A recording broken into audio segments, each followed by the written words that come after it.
नमस्कार, मी Mane sir, Aryan high school Girgaon. आज आपण इयत्ता 8वीचं 13वं प्रकरण बघणार आहोत, त्रिकोणांची एकरूपता. बघा, हे जे प्रकरण आहे त्रिकोणांची एकरूपता अतिशय महत्त्वाचं आहे. आता एकरूपता म्हणजे काय हे अगोदर आपण बघितलेलं आहे. तर तुम्हाला जर मी आता काही प्रश्न विचारतो, बघा बाजू डी, ह्या बाजू डीच्या समोरचा जर कोण म्हणलं तर कोणता कोण येणार? कोण एफ. कोण ईच्या समोरील ई हा कोणत्या बाजू समोरील कोण आहे? तर डी एफ ही बाजू आहे, त्याच्या समोरचा कोण आहे? बाजू डी, बघा बाजू डी आणि बाजू डी एफ यांनी समावेश केलेला कोणता कोण आहे? तर कोण डी, हा कोण डी आहे.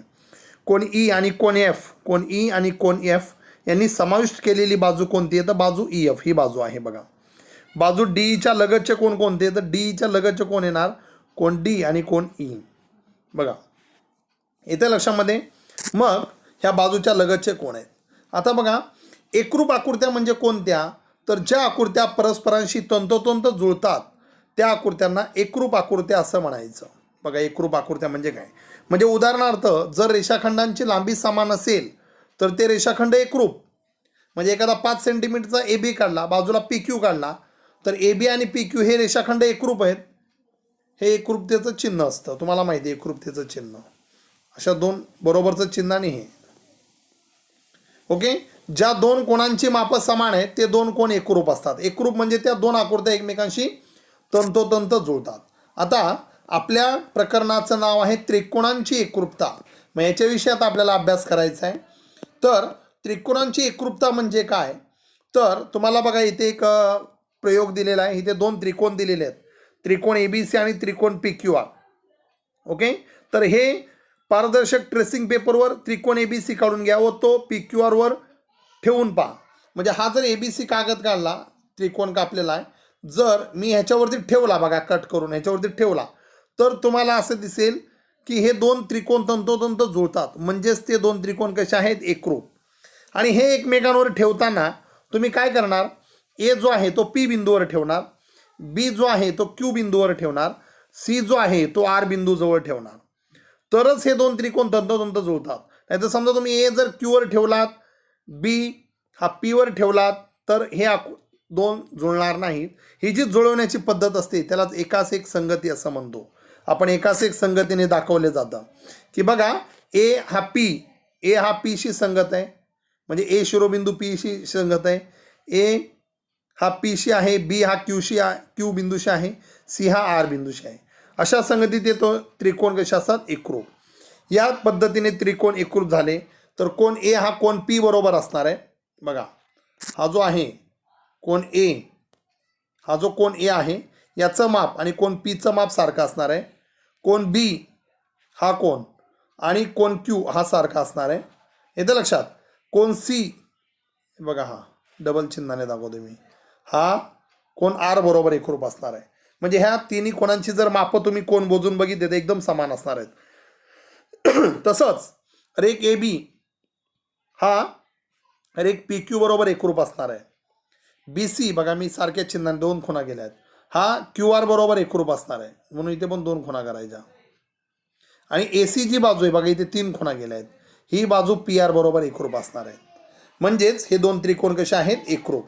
आता एकरूप कसं लिहितात बघा, चिन्हामध्ये जर लिहायचं झालं तर तुम्ही असं लिहू शकता, त्रिकोण ABC एकरूप त्रिकोण PQR. आणि ह्याची जी संगती आहे ABC एकास एक संगती PQR, म्हणजे ए बिंदू P जवळ आहे, बी बिंदू Q शी संगत आहे आणि सी बिंदू R शी, असं आपण लिहितो.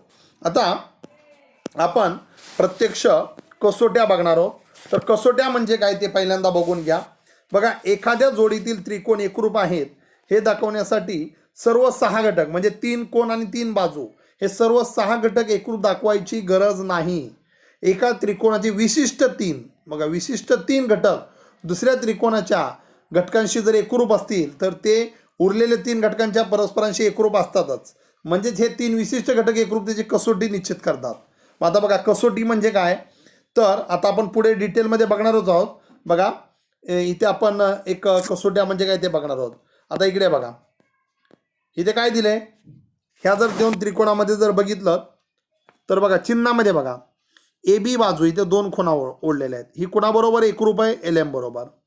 बाजू बी सी ही कुणाबरोबर एकरूप आहे, एम एन बरोबर. आणि कोण बी हा एम बरोबर एकरूप आहे. म्हणजे बघा तीनच घटक दिलेत, सारखे चिन्हाने दाखवले. बघा बी पशी जी खूण आहे तीच एम पशी खूण आहे. एल आणि ए जवळ खूण आहे का नाही, सी आणि एन जवळ आहे का नाही, ए सी आणि एल एनला खूण आहे का नाही. म्हणजे ही बाजू याच्याशी एकरूप आहे, म्हणजे ह्या बाजूची आणि ह्या बाजूची लांबी समान आहे, या बाजूची आणि या बाजूची लांबी समान आहे, आणि त्यांच्या मधला कोण म्हणजे दोन बाजू आणि त्यांनी समावेश केलेला कोण हा दुसऱ्या त्रिकोणाच्या दोन बाजू आणि त्यांच्या मधल्या कोणाशी एकरूप जर असेल तर हे दोन त्रिकोण एकरूप असतात. तुम्ही हे दोन त्रिकोण एकमेकांवर जर ठेवले तर ते तंतोतंत जुळतात.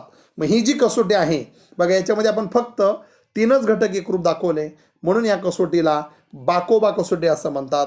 बाजू कोण बाजू म्हणजे दोन बाजूंच्या मधला कोण. बघा इथे लक्षामध्ये प्रत्येक कसोटी तुम्हाला ओळखता आली पाहिजे. दोन बाजू त्याच्या मधला कोण म्हणजे बाकोबा कसोटी. बाकोबा कसोटीनुसार हे दोन त्रिकोण एकरूप आहेत. बघा त्रिकोण एबीसी एकरूप त्रिकोण एल एम एन. आणि एकाच एक संगती कशी आहे, ए हा बिंदू कुणावरती असणार आहे, एल, बी एम आणि सी बिंदू एन वरती ठेवला तरच ह्या आकृत्या तंतोतंत जुळणार. जर मी बी बिंदू एल वर ठेवला, जर ही आकृती मी जर अशी फिरून ठेवली, बघा ही आकृती हा त्रिकोण असा घेताना इथे फिरून ठेवला तर हे त्रिकोण एकमेकांशी तंतोतंत जुळणार नाही. लक्षात घ्या. म्हणून ही जी कसोटी आहे याला बाकोबा कसोटी म्हणतात, दोन बाजू आणि त्यांच्या मधला कोण. पुढची कसोटी बघा, एक आकृती बघितल्यावर तुम्हाला समजेल. इथे काय दिसतंय बघा, इथे चिन्ह दिलेले नाहीत पण पी क्यूची जी लांबी आहे, पी क्यूची लांबी एक्स वायच्या लांबी बरोबर आहे. येते लक्षात बघा. त्यानंतर क्यू आरची लांबी ही वाय झेडच्या लांबी एवढी आहे. आणि पी आरची लांबी बघा इथे दिली आहे, याची लांबी ह्या एक्स झेड एवढी आहे. म्हणून तीन खुणा दिल्या आहेत बघा मी इथे. ओके, म्हणजेच ह्या तीन बाजू याच्या तीन बाजूशी एकरूप आहेत, म्हणून त्याला म्हणायचं बा बा बा कसोटी. म्हणजे बाजू बाजू बाजू म्हणजे या त्रिकोणाच्या तीन बाजू या त्रिकोणाच्या तीन बाजूशी एकरूप असतील तर हे दोन त्रिकोण बा बा बा कसोटीनुसार एकरूप होतात. आता बघा इथे संगती कशी होणार, पी बिंदू कोणाजवळ येणार, पी बिंदू कुठे ठेवणार तुम्ही, हे बघा ही बाजू आहे ना, मग पी बिंदू एक्स वर ठेवणार, क्यू बिंदू कुठे ठेवणार, वाय वर, आणि आर जो बिंदू आहे हा आर तो झेड वरती ठेवला तरच ह्या दोन आकृत्या तंतोतंत जुळतात. म्हणजे ही एकास एक संगती आहे बघा, येतं लक्षात. आणि पुढची कसोटी इथे दिलेली आहे बघा, दोन कोण आणि त्यांच्या मधली बाजू. बघा हा कोण चिन्ह दिलेलं आहे, हा डी बरोबर एकरूप आहे, कोण झेड अशी फुली मारलेली, हा एफ बरोबर एकरूप आहे, आणि ही बाजू मधली बाजू एक्सी ही बाजू डी एफ बरोबर एकरूप आहेत. म्हणजे ही आकृती अशीच उचलून इथे मांडली तरच, म्हणजे हा याच्यावर मांडला, हा बिंदू याच्यावर मांडला आणि हा बिंदू याच्यावर मांडला तरच हे दोन त्रिकोण एकमेकांशी तंतोतंत जुळणार आहेत. आणि याच्यामध्ये बघा ह्या दोन कोण आणि त्यांच्या मधली बाजू या दोन कोण आणि त्यांच्या मधल्या बाजूशी एकरूप आहेत, म्हणून हे दोन त्रिकोण को बाको कोण बाजू कोण कसोटीनुसार एकरूप आहेत. मग याला म्हणायचं कोबाको कसोटी. लक्षात घ्या, कोबाको कसोटी. हे बघा ही इथं लक्षात, आकृती बघून तुम्हाला समजलं पाहिजे. एक्स झेड ही कोणाशी एकरूप आहे, डी एफ, आणि कोण एक्स डी बरोबर एकरूप आहे आणि कोण झेड हा एफ बरोबर एकरूप आहे. फक्त तीनच घटक एकरूप दाखवायचे, त्याला म्हणायचं कोबाको कसोटी. येतं लक्षात. आतापर्यंत आपण कोणत्या कोणत्या कसोट्या बघितल्या बघा. सगळ्यात पहिले आपण कोणती कसोटी बघितली, तर सगळ्यात पहिले आपण बघितली बाकोबा कसोटी. बाकोबा म्हणजे काय, दोन बाजू आणि त्यांच्या मधला कोण ह्या दुसऱ्या त्रिकोणाच्या. आता बघा इथे दोन बाजू आहेत का, कुठे नाही. दोन बाजू एकरूप दाखवल्यात का सारख्या चिन्हाने, नाही. फक्त एकच बाजू आहे आणि त्या बाजूच्या इकडचे दोन कोण आहेत, म्हणजे दोन कोणांच्या मधली बाजू आहे, म्हणून कोण बाजू कोण कोण बाजू कोण. येतं लक्षामध्ये. आणि तीन बाजू सारख्या दिल्या असतील या दुसऱ्या त्रिकोणाच्या तर ती कोणती कसोटी आहे, बा कसोटी. बाजू बाजू बाजू. आणि ही तिसरी म्हणजे कोण बाजू कोण. आता बघा पुढची कसोटी आकृती दिलेली नाही, त्यांनी तोंडी सांगितलेलं आहे की कोकोबा किंवा बाकोको. बघा ह्या कसोटीमध्ये काय आहे, दोन त्रिकोणाच्या संगत कोणाच्या दोन जोड्या एकरूप असतील तर उरलेले दोन कोण एकरूप असतात, कारण प्रत्येक त्रिकोणातील तिन्ही कोणाची मापांची बेरीज 180 असते. म्हणून कोणते दोन कोण व एक कोणाची लगतची बाजू दुसऱ्या कोणातील दोन कोन व संगत बाजू यांच्याशी एकरूप असतील तर कोबाको कसोटीची अट पुरी होते व ते इथे चुकीचं दिलंय बघा. कोबाको इथे लक्षात राहा, म्हणजे कोबाकोची कसोटी पूर्ण होते त्यामुळे तो दोन त्रिकोण एकरूप होतात. म्हणजे ही कसोटी काय आहे बघा, बा को किंवा को बा या कसोटीमध्ये बाजू आणि जे दोन कोण आहेत त्यांच्या मधली बाजू नाही, ती मधली बाजू सोडून दुसरी कोणतीही बाजू असू द्या त्याच्याशी दुसऱ्या त्रिकोणाच्या दोन बाजू आणि त्यांच्या कोणाशी एकरूप असेल तर हे दोन त्रिकोण कोकोबा किंवा बाकोको कसोटीनुसार एकरूप असतात. प्रत्यक्ष ज्यावेळी आपण गणित बघू त्यावेळी तुमच्या ते लक्षात येईल. येतं लक्षात. आणि ही 5वी कसोटी आहे कर्णभुजा कसोटी. ही काटकोन त्रिकोणात वापरली जाते. बघा, एखादा काटकोन त्रिकोण जर दिलेला असेल, हा काटकोन त्रिकोण आहे ABC आणि LMN. बघा, हा 90 आहे तर इथे हा 90 आहे. बघा, याचा कर्ण 3 कोना दाखवल्यात असे इथे, म्हणजे हे कर्ण सारख्या मापाचे आहेत. आणि एक बाजू, जर एखाद्या काटकोन त्रिकोणामध्ये एक बाजू कोणती पण, ही बाजू असो या ही बाजू असो, कधी कधी समजा ही जर बाजू दिली एकरूप ही तरी चालेल, ही बाजू न देता, पण कर्ण एकरूप दिले पाहिजेत. लक्षात घ्या, कर्ण आणि एक बाजू एकरूप असेल दुसऱ्या त्रिकोणाच्या कर्ण आणि एक बाजूशी तर ते दोन त्रिकोण कर्णभुजा कसोटीनुसार एकरूप असतात. आता ह्याची पण बघा एकाच एक संगती कशी येणार. हा B90 आहे तर हा M90 आहे, म्हणजे B ह्याच्यावरती ठेवला पाहिजे, A बिंदू L वरती ठेवला पाहिजे आणि C N वरती ठेवला पाहिजे, तरच या दोन आकृत्या तंतोतंत जुळतात. म्हणजे बघा, हा त्रिकोण उचलायचा असा इथून फाडला आपण, असा फाडला त्याला असा क्रॉस करून मांडायचा इकडे, तरच ह्या दोन त्रिकोण एकरूप येतील. आणि ह्याची संगती बघा कशी येणार. ABC एकास एक संगती. A जवळ कोणता बिंदू आहे L, Bच्या समोर कोण आहे M. बघा, B मध्ये तर M मध्ये घेतला, C च्या बरोबर कोण आहे N, म्हणजे ही झाली एकास एक संगती. येते लक्षामध्ये. आता जो तुम्हाला सराव संच आपल्याला जो 13 सोडवायचा आहे 13.1 तो याच्याशीच रिलेटेड आहे बघा. येते लक्षात. तुम्हाला आकृत्या दिलेल्या आहेत आणि विचारले की पुढील आकृत्यांमधील त्रिकोणांच्या प्रत्येक जोडीत सारख्या खुणांनी दाखवलेले घटक एकरूप आहेत, तर प्रत्येक जोडीतील त्रिकोण कोणत्या कसोटीनुसार आणि शिरोबिंदूच्या कोणत्या एकास एक संगतीनुसार एकरूप होतात ते तुम्हाला दाखवायचं. बघा, इथे 5 आकृत्या दिलेल्या आहेत. प्रश्न बघा काय विचारलाय. पुढील आकृत्यामधील त्रिकोणांच्या प्रत्येक जोडीत सारख्या खुणांनी दाखवलेले घटक एकरूप आहेत. प्रत्येक जोडीतील त्रिकोण कोणत्या कसोटीनुसार आणि शिरोबिंदूच्या कोणत्या एकास एक संगतीनुसार एकरूप होतात हे लिहा.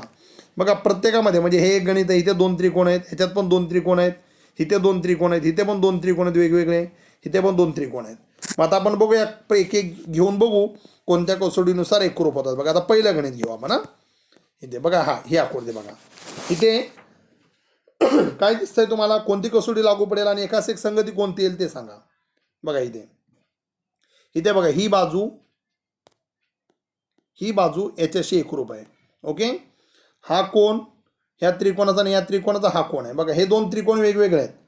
ओके, तर हा कोण आणि हा कोण एकरूप आहे. 2च घटक दिलेत. मग तिसरा घटक कुठे आहे, तर तिसरा घटक जर बघितलं तर या त्रिकोणामध्ये ही बाजू बघा WZ आणि या त्रिकोणामध्ये WZ, हे दोघांमध्ये ही सारखी बाजू आहे. म्हणजे ह्याच्यामध्ये पण ही बाजू आहे, ह्याच्यामध्ये पण ही बाजू आहे, म्हणजे ही बाजू दोघांमध्ये सामायिक आहे. मग कोणते कसोटी लागली बघा, 2 बाजूंच्या मधला कोण आहे हा. इथे पण बघा, ह्या 2 बाजूंच्या मधला कोण, म्हणजे इथे कोणती कसोटी लागू पडेल बघा. ह्याचं उत्तर काय येणार, कोणती कसोटीनुसार एकरूप होतील, तर बा कोणती कसोटी येणार, बाकोबा कसोटी. पहिल्याचं उत्तर काय आहे, बाकोबा कसोटी. आणि एकास एक संगती बघा कशी लावणार. एकास एक संगती याच्या खाली आकृती काढून द्यायचं, बाकोबा कसोटी. आणि एकास एक संगती पण बघा कशी येणार. आता हा डब्ल्यू कोणावरती ठेवावा लागेल, इकडे ही जर तुम्ही क्रॉस केला, ह्या डब्ल्यू कोणाशी कोणता कोण एकरूप आहे ह्याच्यामध्ये बघा, ह्याच्यातलं नाव बघा. डब्ल्यू कोणाशी, हा डब्ल्यू कोण आहे येते लक्षामध्ये. XZ कोणाशी आहे, XY शी, म्हणजे याला इकडे फिरवा लागेल. आणि Z वरच, म्हणजे याची एकाच एक संगती बघा. इकडून काय लिहिणार, इथे पहिल्याचं उत्तर लिहिणार. कोणती कसोटी आली, ही बा कसोटीचं नाव काय येणार बघा,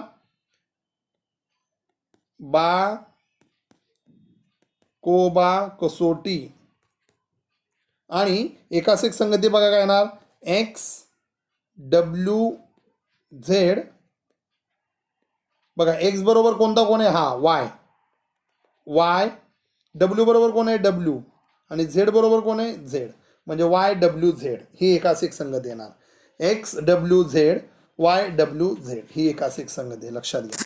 आता आपण दुसरी गणित बघूया. दुसरी आकृती. इथे पण दोन त्रिकोण दिसत आहे बघा. कोणती कसोटी लागू पडते ती मला सांगा. बघा सगळ्यात महत्वाचं हे जे दोन त्रिकोण आहेत, कोणते दोन त्रिकोण आहेत? KJL बघा हा एक. ओके. दुसरा त्रिकोण कोणता आहे? LJI हा. ओके. या दोन त्रिकोणामध्ये बघा हे दोन त्रिकोण, हा एक, ह्याचा अंतर्भाग दाखवते ना, हा एक आहे. आता याच्यामध्ये जर बघितलं तर हा इथे 90 आहे, इथे पण हा 90 आहे. इथे म्हणजे हे दोन कोणते त्रिकोण आहेत? काटकोण. 90च्या समोरचा कर्ण असतो, हा कर्ण आहे, ह्याचा हा कर्ण आहे, सारख्या चिन्हाने दाखवलेत. म्हणजे हा कर्ण या कर्णाशी एकरूप आहे, म्हणजे कर्ण एकरूप झाले. आता दोघांमध्ये एक बाजू सारखी आहे बघा. कोणती बाजू आहे जे दोघांमध्ये कॉमन आहे बघा, ही दोघांमध्ये पण आहे. म्हणजे ह्या त्रिकोणाचा कर्ण आणि एक बाजू, या त्रिकोणाचा कर्ण आणि एक बाजूशी एकरूप आहे. कारण हे कर्ण का म्हणतोय? कारण हे दोन काटकोण त्रिकोण आहेत. म्हणजे इथे कोणती कसोटी लागू पडेल बघा? ही जी कसोटी आहे ह्याच्यामध्ये कोणती कसोटी लागू पडेल? कर्णभुजा कसोटी. कर्णभुजा कसोटी. आणि जी एकास एक संगती बघा काय येणार? ह्याचं जर मी नाव असं घेतलं KJI एकास एक संगती बघा. के बरोबर कोणता बिंदू येणार इथे? L. जिथं J 90 आहे ह्याचा पण J 90 आहे, मग याचं नाव येणार LJI. ही एकास एक संगती येणार. हे खूप महत्वाचं आहे. म्हणजे बघा इथे दोन दोन जर घेतलं तर KJ बाजू बघा, KJ ही कोणाबरोबर येणार? LJ ह्याच्या बरोबर उरलेले घटक. JI बघा इथे ही बाजू कोणाबरोबर आलं? इथे JI तर इथे पण JI झालं बघा. आणि इकडे KI असं शेवटचे, तर इथे काय येणार? LI. म्हणजे बरोबर येत आहे. एकास एक संगती लक्षात घ्या. हे दुसरं गणित. कसोटीचं नाव आणि एकास एक संगती लिहायचे. आता इथे बघा या आकृतीमध्ये इथे दोन त्रिकोण कोणते ते पहिल्यांदा मी तुम्हाला दाखवतोय बघा. हा एक त्रिकोण आहे, कोणता? HGE बघा. कोणता आहे? HGE. आणि इथे कोणता आहे बघा? FEG हा त्रिकोण आहे. ओके. बघा हा एक अंतर्भाग आहे, हा एक अंतर्भाग आहे. हे दोन वेगवेगळे त्रिकोण आहेत. आता हे दोन त्रिकोण कोणत्या कसोटीनुसार एकरूप आहेत बघा? इथे कोण एकरूप तर दिलेले नाहीच आहेत. ही बाजू या बाजूशी एकरूप आहे, ही बाजू या बाजूशी एकरूप आहे, सारख्या चिन्हाने दाखवलं आहे. आता ह्या दोघांमध्ये पण एक सामायिक बाजू आहे बघा, ही EG आहे की नाही? म्हणजेच या त्रिकोणाच्या तीन बाजू या त्रिकोणाच्या तीन बाजूंशी एकरूप आहेत. म्हणून इथे कोणती कसोटी येणार बघा? बा कसोटी. कोणती कसोटी येणार? बा कसोटी. येतं लक्षामध्ये? आता ही झाली तुमची बा कसोटी. आता एकास एक संगती सांगा बघा. एकास एक संगती कोणती येणार ते लक्षात घ्या. एकास एक संगती खूप महत्वाची आहे. इथे तुम्ही कोणतं नाव घेतलं? समजा मी इथून कुठलं पण एक नाव निवडायचं आहे. समजा मी घेतलं HEG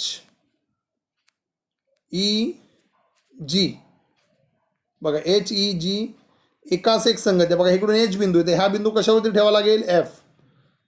FE. ओके. HE घेतलंय, मग इथून काय येणार? HE बघा. मग HE बाजू कोणाबरोबर आहे? FG बरोबर आहे, म्हणजे FG. आणि राहिला कोणता? E. मग आता बघा इथे जर तुम्ही चेक केलं बघा, HG कोणाबरोबर आहे? FG बरोबर आहे. EG कोणाबरोबर आहे? इकडे EG नाव आलं तर इकडे पण शेवटचं G तेच आहे. आणि पहिला आणि तिसरा बघा HG नाव आलं तर इकडे काय? FE बघा ही बाजू. म्हणजे ही एकास एक संगती बरोबर आहे. HEG बघा. HEG कारण ही बाजू HE म्हणजे काय येणार? FGE. येतं लक्षामध्ये? मग ही एकास एक संगती कोणती आहे? तर HEG आणि ह्याची FG. आणि कसोटी कोणती आहे? ह्याच्या तीन बाजू याच्या तीन बाजूशी एकरूप आहेत, म्हणून बा कसोटी येणार. आता चौथं गणित बघा. चौथ्या गणितामध्ये बघा इथे दोन वेगवेगळे त्रिकोण आहेत, लक्षात घ्या. कोणते दोन त्रिकोण आहेत? आता बघा इथे दोन त्रिकोण कोणते आहेत? SMA. ओके. आणि इकडे कोणता आहे बघा? OPT. आता इथे बघा चिन्हाने दाखवला, हा कोण या कोणाशी एकरूप आहे, हा कोण या कोणाशी एकरूप आहे. ह्या दोन कोणांच्या मधली बाजू ही बाजू या बाजूशी एकरूप आहे. म्हणजे इथे कोणती कसोटी झाली बघा? कोकोबा आहे का? नाही, कारण कोण कोण त्याच्या व्यतिरिक्त बाजू नाही, दोन कोणांच्या मधली बाजू आहे. म्हणजे इथे पण बघा, दोन कोणांच्या मधली बाजू. मग इथे कोणती कसोटी लागू पडेल? तर बा को कसोटी. कोणती कसोटी लागू पडेल? बा को कसोटी. आणि आता बघा एकाच एक संगती कशी लिहिणार इथे? समजा इथे लिहिलं तुम्ही SMA, एकाच एक संगती SMA. बघा एस आहे तर इथे कोणता बिंदू आहे? O. बघा एस जवळ कोणता बिंदू आहे? O बिंदू आहे, कारण एस आणि कोण आहे? O एकरूप आहे. तर हा बिंदू याच्यावरती ठेवावा लागेल, MP वर ठेवावा लागेल. मग काय येणार? OP. आणि ए बिंदू कुठे ठेवावा लागेल? तर T वरती. OPT. तरच ह्या दोन आकृत्या तंतोतंत जुळतील. जे शिरोबिंदू एकमेकांवर आपण ठेवून तंतोतंत जुळवणार आहोत त्याला आपण एकास एक संगती म्हणतो. म्हणजे SMA एकास एक संगती OPT. आणि कसोटी कोणती आली? कोण बाजू कोण, म्हणजे दोन कोणांच्या मधली बाजू. म्हणून हे दोन त्रिकोण कोबाको कसोटीनुसार कसे आहेत? एकरूप आहेत. आता पाचवं बघा, पाचवं इथे बघा. ओके, आता इथे बघा दोन त्रिकोण कोणते आहेत? हा त्रिकोण आहे कोणता? MTN. ओके, आणि इकडे बघा STN. आता इथे सारखे चिन्ह कोणते दाखवलेत बघा, इथे सारखे चिन्ह कोणते दाखवलेत? ही बाजू एकरूप आहे, हा कोण आणि हा कोण एकरूप आहे, हा कोण आणि हा कोण एकरूप आहे. म्हणजे दोन कोण आणि त्यांच्या मधली बाजू आहे का? नाही, त्याच्या व्यतिरिक्त बाजू आहे. म्हणजे इथे कोणती कसोटी लागू पडली? बा को को. कोणती कसोटी लागू पडली? बा को को. बघा बाजू कोण कोण, बाजू कोण कोण. म्हणून हे जे दोन त्रिकोण आहेत हे कोणत्या कसोटीनुसार आहेत? बा को को. पण अजून एक कसोटी येईल बघा, तुम्ही जर बघितलं ना काळजीपूर्वक, तर या दोघांमध्ये एक बाजू सामायिक आहे. मग तुम्ही असं लिहिलं बाजू कोण बाजू तरी चालेल. बाजू कोण बाजू किंवा कोण बाजू ह्या दोन कोणांच्या मधली, हे जरी लिहिलं तरी चालेल. येतं लक्षात? पण आपण जे चिन्ह दिलेत ना त्याच्यानुसारच जाऊया सध्या. म्हणजे कोणती कसोटी आली बघा इथे? बा को को कसोटी आली इथे. हा T बिंदू आहे, लक्षात घ्या.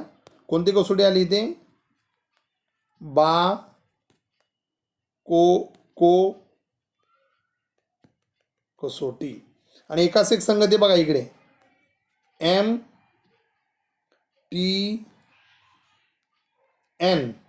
MTN एकाच एक संगती. बघा इकडे एमचं नाव आहे, तिकडे कोण आहे? S आहे. STN ही एकाच एक संगती. तर हे तुम्हाला लिहिता आलं पाहिजे. अतिशय महत्त्वाचं आहे दोन त्रिकोण एकरूप दाखवणं. आणि हा जो टॉपिक आहे हा इयत्ता 9वी आणि 10वीला भूमितीमध्ये आहे. भूमितीमध्ये अतिशय महत्त्वाचा आहे. त्रिकोणांच्या एकरूपतेच्या कसोट्या. तुम्हाला दोन त्रिकोण कोणत्या कसोटीनुसार एकरूप आहेत हे तुम्हाला सांगता आलं पाहिजे. कसोट्या म्हणजे काय? कसोट्या कशासाठी तयार केलेल्या आहेत? की त्रिकोणाचे 6च्या 6 घटक एकरूप दाखवत बसायची गरज नाही. विशिष्ट असे 3 घटक एकरूप दाखवले तरी सुद्धा ते दोन त्रिकोण एकरूप होतात. मग आपण आज कोणत्या कोणत्या कसोट्या बघितल्या बघा. सगळ्यात पहिले कोणती कसोटी बघितली आपण? बाकोबा, म्हणजे बाजू कोण बाजू, बरोबर. दुसरी कसोटी कोणती बघितली? बाबा, बाजू बाजू बाजू. तिसरी कसोटी बघितली कोण बाजू कोण, को बा को. आणि चौथी कसोटी आपण बघितली को बा किंवा बा को को. बा को लिहिलं तरी चालेल. आणि पाचवी कसोटी बघितली आपण काटकोन त्रिकोणात वापरतो कर्णभुजा कसोटी. तर अतिशय महत्त्वाचा असा हा टॉपिक आहे. 2 ते 3 वेळा हा व्हिडिओ बघा म्हणजे तुमच्या लक्षात येईल. आणि ह्या आकृत्या काढून खाली सोडवायचं आहे प्रत्येकाने.